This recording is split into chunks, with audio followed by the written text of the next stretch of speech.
Welcome back. It's one of the most iconic stops along Route 66. 10 Cadillacs buried nose first in the Texas dirt, inviting visitors from around the world to leave their mark. Fox 14's Kaylee Hanna has more about Cadillac Ranch.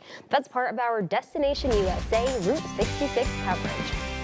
What started as an art experiment in the 1970s has become a global canvas, where anyone can grab a can of spray paint and become part of Cadillac Ranch's ever-changing masterpiece. A collective named Ant Farm, but they had corresponded with Stanley Marsh over the years, and about 1974 they had kind of honed in on the idea of cars, and they decided they wanted to do some sort of car-related project. They weren't quite sure exactly what was going to happen, and as they kind of continued the discussions, they decided to stick them in the ground in a line at an angle. The form they chose, I think, is specifically because about the tail fin. It actually accentuates the tail fin, the rise and the fall of the tail fin of the Cadillacs from the time period. From the golden age of Route 66 to today's road trippers, Cadillac Ranch stands as a colorful reminder of America's love for the open road. It is sort of an anomaly because there's no signage, there's no website, there's no publicity about it. It's just sort of part of the cultural knowledge, and I think it has become the icon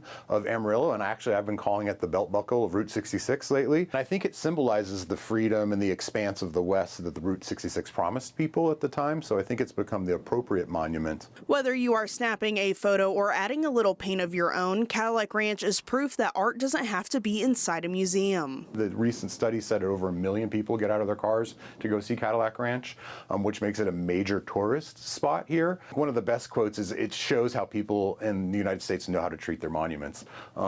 Is that a good thing or a bad thing? I think that's up to the interpretation. Sometimes it's buried right here in the Panhandle dirt. I think the point of the artists was to do something that was enjoyable and fun and random, and I think that's really where it's become important because it's something you wouldn't expect to see on the side of the road, especially outside of Amarillo, Texas. So I think it's really given us a unique viewpoint of our culture. In Amarillo, Kaylee Hanna, Fox 14 News.